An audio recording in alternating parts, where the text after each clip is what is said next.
kutaenda aje? Haman Kamariki, KTN.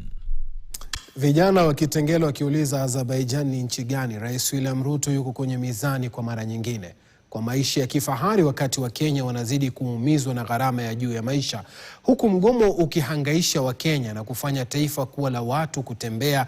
Rais Ruto yuko nje ya nchi akitumia ndege za kifahari kutoka eneo moja hadi lingine, na kama anavyoarifu Daniel Kariuki, huku ndege hiyo ya kifahari ikilipiwa kwa takriban milioni 3.2 kwa kila saa.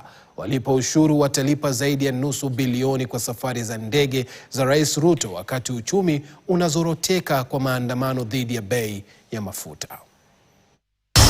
Hakuna lolote ambalo linaweza kuondoa dhana ya kuwa Rais William Ruto anaishi maisha ya kifahari wakati nchi anayoiongoza inazidi kujipata kwenye njia panda kutokana na masaibu ya bei ya juu ya mafuta nchini. Huku Wakenya wakitembea kwenda kazini, Rais Ruto ameonekana akitumia ndege ya kifahari kwenye safari zake za nje ya nchi. Rais aliondoka nchini Jumamosi akielekea Baku nchini Azerbaijan, wakati ambapo washikadau kwenye sekta ya uchukuzi walitangaza maandamano kutokana na bei ya juu ya mafuta. Ndege hiyo ya kipekee iliyosajiliwa kama T7BBJ2 ilifika Nairobi kutoka London na kumpeleka Rais Baku ikitumia saa 7 na dakika 47 kutoka uwanja wa ndege wa JKIA hapa nchini, ambapo ilifika uwanja wa ndege wa Heydar Aliyev kule Baku saa 12 asubuhi. Kulingana na mtandao wa kufuatilia ndege wa Flight Radar 24, ndege hiyo imeondoka tena Baku Jumanne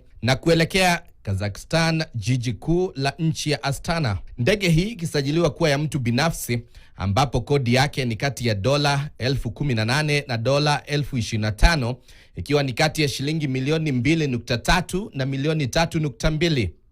Safari yake ya kuelekea Baku ikiwa ni zaidi ya saa 7, ikisemekana kutumia zaidi ya shilingi milioni 25 kulingana na mtandao wa kodi za ndege globalcharter.com. Iwapo rais atarejea nchini Jumatano, Wakenya watagharamika zaidi ya nusu bilioni kwa saa 168 ambazo rais atakuwa na ndege hiyo, bila kuweka malipo ya kuegesha ndege hiyo kwenye uwanja wa ndege.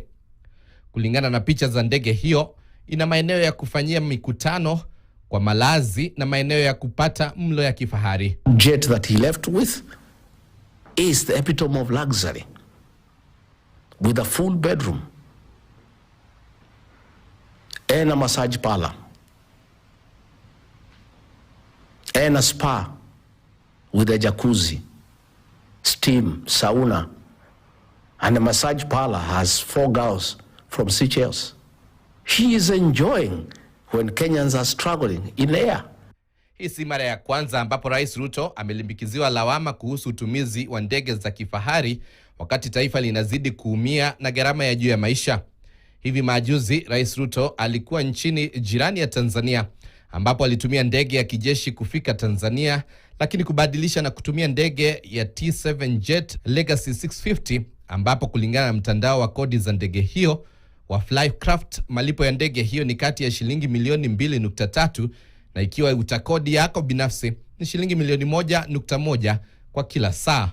Safari ya kifahari itakayokumbukwa sana ni ile ya Marekani, ambapo Rais William Ruto alitumia ndege ya kifahari kuelekea kule, ambapo alitumia zaidi ya shilingi milioni 98.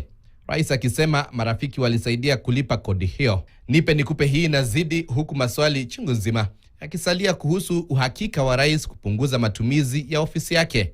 Daniel Kariuki, KTN. Ufahari huo wa rais katika safari zake za maeneo mbalimbali inaendelea kuibua maswali tele.